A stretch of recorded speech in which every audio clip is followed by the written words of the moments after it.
Hey everyone, तो आप सभी का स्वागत है फिर से मेरे आज के एक नए वीडियो।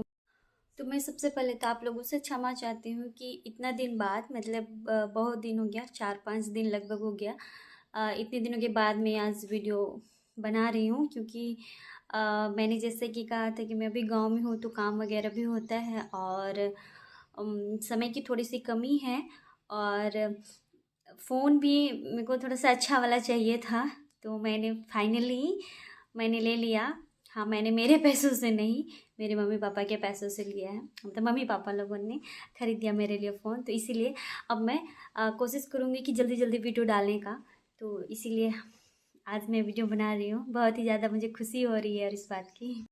तो आज के वीडियो में जैसे कि बहुत सारे लोग जानना चाहते थे कि मेरी स्ट्रैटेजी। हाँ, मैंने पहले कुछ बहुत बताया कि मेरी स्ट्रैटेजी क्या थी पढ़ने को लेकर के, लेकिन मैं आज पूरे डिटेल्स में बताऊंगी कि मैंने तैयारी किस प्रकार से की है। और मैं उम्मीद करती हूँ कि मेरे इस तरीके से जो मैं बता रही हूँ उस तरीके से आप लोग को भी कुछ फ़ायदा होगा। आप लोग भी थोड़ा बहुत मेरे तरीके से भी अगर आप लोग पढ़ते हैं तो शायद कुछ बदलाव हो सकता है या फिर उसमें फ़ायदा हो सकता है। तो सबसे पहले किसी भी एग्ज़ाम की तैयारी के लिए हमें सबसे पहले किस चीज़ की ज़रूरत होती है, वो है सिलेबस की ज़रूरत होती है ना। बिना सिलेबस के हम लोग क्या ही पढ़ सकते हैं। तो सिलेबस ही एक वो होता है जिसके आधार पे हम लोगों को सारा जो भी क्या पढ़ना है क्या नहीं वो पता होता है। तो सबसे पहले मैंने क्या किया कि सबसे पहले सिलेबस डाउनलोड किया जो कि यूजीसी के वेबसाइट पे उपलब्ध है। तो मैंने वहाँ से सिलेबस डाउनलोड किया, उसको फिर मैंने प्रिंट आउट निकलवा लिया। उसके बाद सिलेबस निकालने के बाद मैंने एक टाइम टेबल बनाया। सिलेबस के आधार पर टाइम टेबल बनाया कि मुझे किस समय किस चीज़ के बारे में पढ़ना है, मतलब कौन सा अध्याय पढ़ना है। क्योंकि मेरा विषय कहा जाए तो हिंदी में पेपर 1 और पेपर 2 को मिला के 20 अध्याय हैं। पेपर 1 में 10 अध्याय, पेपर 2 में 10 अध्याय। तो सभी अध्यायों का मैंने विभाजन किया अलग अलग समय पे। और फिर ये टाइम टेबल बहुत ज़्यादा ज़रूरी होता है। हालांकि उसको फॉलो करना थोड़ा सा मुश्किल होता है, लेकिन और एक बात मैं बताना चाहती हूँ कि जब मैं तैयारी कर रही थी उस समय मैं पीजी में मेरा मतलब क्लासेस चल ही रहा था। और मैंने जो पहला एग्ज़ाम दिया था वो अपीयरिंग में ही दिया था। दूसरा एग्ज़ाम भी मेरा अपीयरिंग में ही था, जिसमें मैंने दूसरी बार में जो कि मैंने नेट क्वालिफाई किया था। तो उसमें कॉलेज भी जाना पड़ता था सुबह में। 10 बजे से 10-11 बजे से क्लासेस होती थी, लगभग 2 या ढाई बजे तक क्लासेस होती थी। तो उस बीच में कॉलेज में मैं होती थी।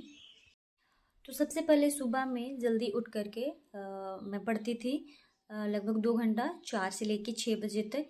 उसके बाद फिर अपना जो भी रेगुलर का काम है वो करती थी। उसके बाद मेरा ट्यूशन होता था, जो कि सर हमारे सुविधा के अनुसार कभी भी मतलब समय बदलते रहते थे। या तो अगर हम लोग को सुविधा सुबह में हो रहा है तो सुबह में होता था क्लास, और अगर दोपहर में या शाम में तो शाम में होता था क्लास।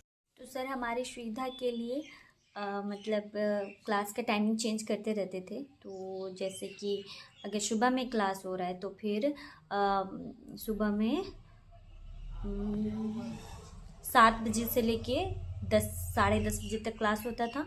उसके बाद फिर 11 से लेकर के 2 बजे तक कॉलेज में।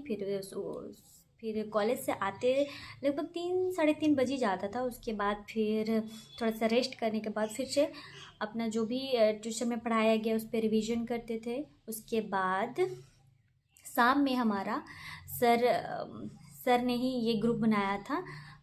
और उस ग्रुप में हम लोग डिस्कशन करते थे जो भी पढ़ाई हुआ उससे रिलेटेड, या फिर जो किसी को अगर कुछ क्वेश्चन पूछना हो तो उससे संबंधित हम लोग प्रश्न पूछते थे, या फिर अपना जो विचार था उनको हम लोग साझा करते थे एक दूसरे के साथ में।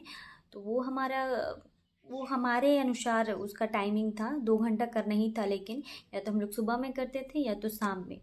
उसके बाद फिर रात का खाना वाना खा करके फिर उसके बाद मेरा फिर पढ़ाई चलता था रात में जब तक कि नींद ना आए तब तक मैं पढ़ते रहती थी। क्योंकि मुझे सुबह से ज़्यादा शाम में या फिर बोले जाए तो रात में पढ़ना बहुत अच्छा लगता है।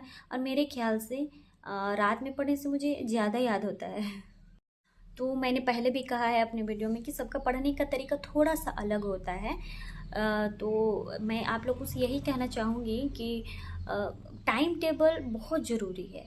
चाहे आप उसको फॉलो कीजिए नहीं कीजिए, लेकिन एक मैंने क्या किया था कि टाइम टेबल को मैंने बनाया था, और जहाँ पे मैं सोती थी वहाँ पे मैंने दीवार पे चिपकाया था, ताकि जब भी मैं उठूँ तो टाइम टेबल पे ही सबसे पहला नज़र पड़े और मैं उसको देख के तुरंत पढ़ने बैठ जाऊँ। तो ये मेरा तरीका था। तो आप लोग का भी थोड़ा सा तरीका अलग हो सकता है। ज़रूरी नहीं कि मैंने जो बताया मतलब जो टाइम टेबल उसको ही आप लोग फॉलो कीजिए, वैसे नहीं। आप लोगों को जब सुविधा होती है, आप लोगों को जब पढ़ने का मन, तब आप लोग पढ़ सकते हैं। और सबसे ज़रूरी बात यह है कि आप लोगों को पढ़ने का मन होना चाहिए। बिना मन के जो भी आप पढ़ेंगे वो बस ऊपर ऊपर पार हो जाएगा और कुछ याद भी नहीं होगा। तो मन हो या ना हो, मन को बनाना पड़ता है कि हमको पढ़ना है तो पढ़ना है। और मन को मनाने के लिए हमें क्या करना चाहिए? मैं क्या करती थी कि मैं हमेशा अपने मम्मी पापा को याद करती थी, मेरे जो गुरुजी हैं उनको याद करती थी कि जब अगर मैं नहीं पढ़ूँगी, अगर मैं एग्ज़ाम नहीं निकाल पाऊँगी, तो फिर मैं अपने मम्मी पापा को, अपने गुरुजी को, अपने परिवार वालों को मैं कैसे फेस करूँगी, मैं यही सोचती थी। तो आप लोगों के पास एक रीज़न होना चाहिए। मैंने पिछले वीडियो में ही बताया कि सबके पास कोई ना कोई रीज़न होता है अपने लक्ष्य को प्राप्त करने के लिए। तो आप लोग उस रीज़न को ढूंढिए कि आप लोग किसके लिए ये करना चाहते हैं और आप लोगों के लिए ये ज़रूरी क्यों है।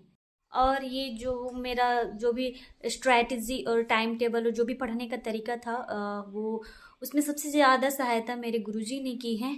और उनके द्वारा बताए गए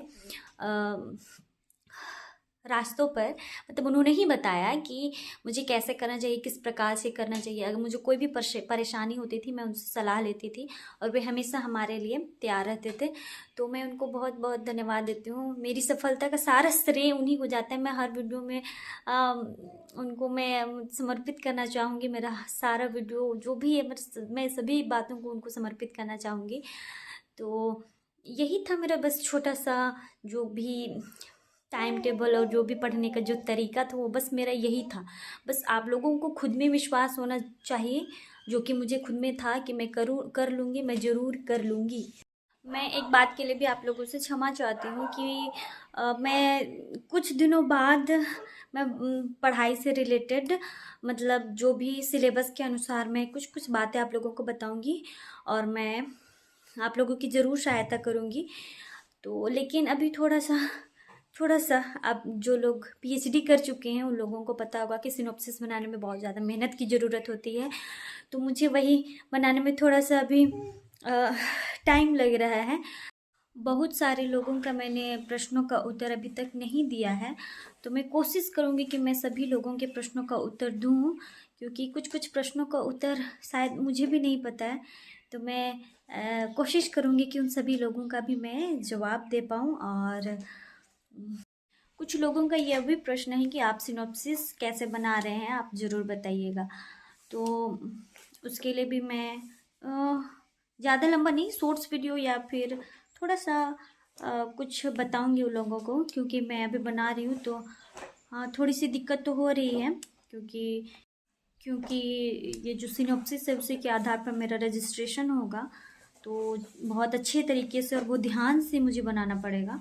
तो मैं ज़रूर शेयर करूँगी आप लोगों के साथ में। तो मेरे अगले वीडियो का आप लोग इंतज़ार कीजिए, जल्दी ही मेरा नया वीडियो आएगा।